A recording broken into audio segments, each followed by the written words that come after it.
Imagine being wrongly accused of a crime you didn't commit, thrown into prison, and losing everything you worked for. This was Joseph's reality, but his story teaches us an incredible lesson about faith and resilience. Joseph had risen to become the head of Potiphar's household, managing everything with excellence.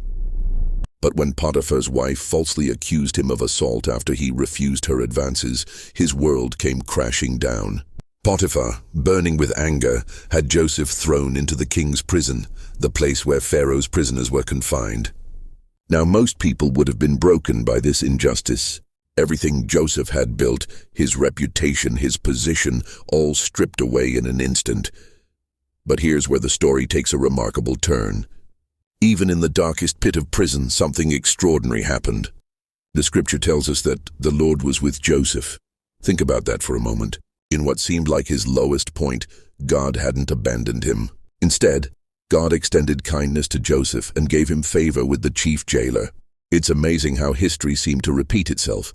Just as he had risen in Potiphar's house, Joseph soon became responsible for all the prisoners. The chief jailer saw something special in Joseph.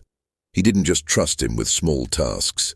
He put him in charge of everything that happened in the prison. And here's the most powerful part.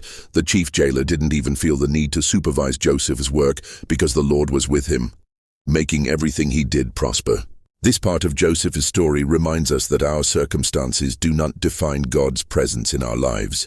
Even in what looks like failure or injustice, God can be working out a bigger plan. Joseph didn't know it yet, but this prison sentence was actually a step toward his destiny in Egypt. Sometimes, what looks like a setback is actually a setup for something greater.